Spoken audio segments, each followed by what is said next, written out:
they don't have any rights to a hearing for presidential proclamation. That was a ruling done in 1948 with the Ludecky. So you're telling me you either didn't read or you just had ChatGPT tell you what Ludecky determined, because you couldn't be farther off on that one. Well, what did Ludecky say? Ludecky had nothing to do with due process rights. Ludecky was whether or not Ludecky determined whether or not SCOTUS had the authority to declare that the war was over, which they ruled they didn't. That was a political question. Congress and the president had to deal with that on their own. SCOTUS couldn't come in and tell them World War II is done. You have to stop using this law.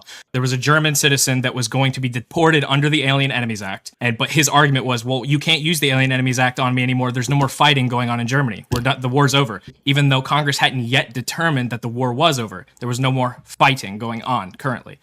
So SCOTUS, when that court got to SCOTUS, they said, well, listen, whilst you may be right, there may not be active fighting going on, it is not our job to determine that the war is over. So we can't say that. So you're still deportable under this act. It had nothing to do with whether or not the person had due process. In fact, the irony of you bringing up Ludecky, in the majority opinion of Ludecky, it was specifically outlined that people targeted under the Alien Enemies Act do have the right to challenge the accusation.